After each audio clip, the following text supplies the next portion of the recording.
एकनाथ शिंदे आणि गणेश नाईकांची बंद दाराआड चर्चा झाल्याची मोठी बातमी आता समोर येते।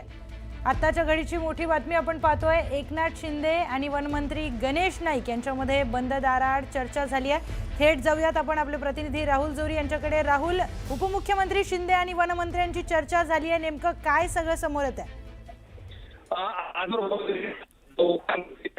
वारंवार अनेकदा मतभेद, तीव्र मतभेद तर याला म्हणावं लागेल, कारण एकनाथ तर काही तांत्रिक कारणामुळे राहुलचा आवाज पोहोचत नाही आपल्यापर्यंत। मंत्रालयामध्ये जवळपास या दोघांमध्ये 15 मिनिटं चर्चा झाल्याची माहिती आहे। उपमुख्यमंत्री एकनाथ शिंदे आणि गणेश नाईक यांच्यामध्ये 15 मिनिटं चर्चा झाली आहे। बंद दाराआड ही चर्चा झाली आहे, त्यामुळे नेमकं या भेटीचं कारण काय आणि या चर्चेमध्ये नेमकं काय सगळं बोलणं झालंय हे पाहणं महत्त्वाचं ठरणार आहे। मंत्रालयामध्ये जवळपास 15 मिनिटं या दोघांमध्ये चर्चा झाली आहे। नवी मुंबई आणि ठाणे पालिकेवर चर्चा झाल्याची माहिती समोर येते। वारंवार या दोघांमध्ये वाद हे समोर आलेले होते, पण त्यानंतर आता दोघांमध्ये 15 मिनिटं चर्चा झाली आहे। त्यामुळे नेमकं काय बोलणं झालं असेल, पालिकेच्या निवडणुकीच्या पार्श्वभूमीवर काय बोलणं झालं असेल, हे सगळंच पाहणं आता महत्त्वाचं ठरणार आहे।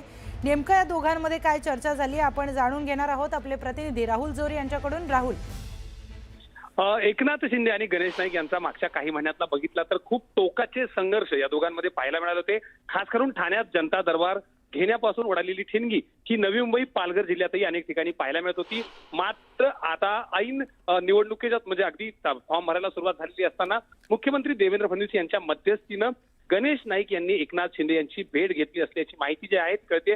दोघांमध्ये 15 ते 20 मिनिटं एकनाथ शिंदे यांच्या कार्यालयात चर्चा देखील झाली आहे। एकंदरीत बघितलं तर दोघांमधला संघर्ष कुठेतरी मावळताना दिसतोय आणि त्यामुळे मुंबईसह महामुंबईमध्ये महायुती करण्याच्या निर्णयाला याला दुजोरा मिळतोय आणि नवी मुंबईमध्ये देखील, ठाण्यामध्ये देखील कोणताही संघर्ष होऊ न देता महायुती म्हणूनच एकत्र लढायचं असेल तर हा संघर्ष टाळता आला पाहिजे आणि त्या दृष्टीनं या दोघांमध्ये झालेली ही भेट अत्यंत महत्वपूर्ण मानली जाते। गणेश नाईक यांचा एकनाथ शिंदे विरोध मावळलाय तुर्तास असंच म्हणावं लागेल। निश्चितच राहुल, तुमच्याकडे परत येणार आहोत। आता जाऊयात थेट आपले प्रतिनिधी विनय म्हात्रे यांच्याकडे। विनय, या दोघांमध्ये झालेली चर्चा पालिका निवडणुकीच्या पार्श्वभूमीवर किती महत्त्वाची वाटते? नक्कीच ही या दोघांची भेट ही सगळ्याच अनुषंगाने महत्वाची आहे, कारण गेल्या अनेक दिवसांपासून यांच्यामधला जो शीतयुद्ध सुरू होता हा आपण अख्ख्या संपूर्ण महाराष्ट्राला माहिती होतं। कोणतीही संधी दोन्ही पक्षांकडून म्हणजे गणेश नाईकांकडून किंवा एकनाथ शिंदेच्या टीम कडून, एकनाथ शिंदे स्वतः कधीच बोलत नव्हते पण त्यांच्या टीम कडून देखील संधी सोडण्यात आली नव्हती आणि ह्या दोघांमधला शीतयुद्ध हा शिगेला पोहोचला होता। यावरून येणाऱ्या निवडणुकांमध्ये जर युती नाही झाली तर ही थेट लढत या दोन्ही पक्षांमध्ये किंवा दोन नेत्यांमध्येच होती।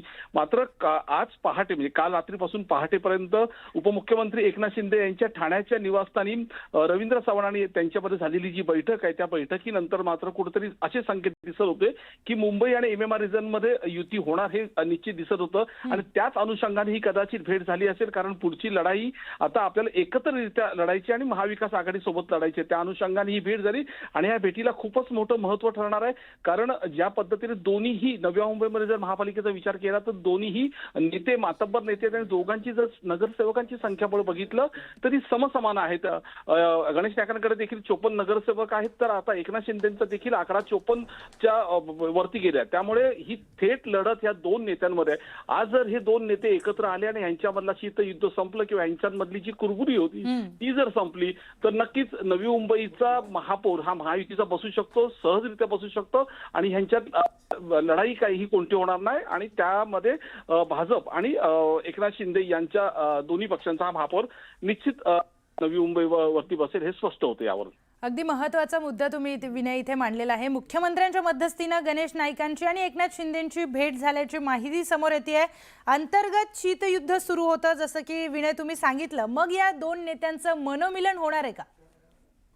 नक्कीच आता हा मनोमिलनाचाच भाग आहे आणि त्याची पहिली पायरी आहे की हा प्रयत्न की या दोघांना पहिलं एकत्र आणणं होतं आणि या दोघांमध्ये जर चर्चा झाली तर मग दुसऱ्या फळीचे जे नेते आहेत ते देखील त्याच्यामध्ये एकत्र येतील। अजून जागा वाटपांचा फॉर्म्युला आहे, त्या गोष्टी देखील त्याच्यावरती चर्चा होणं गरजेचं आहे।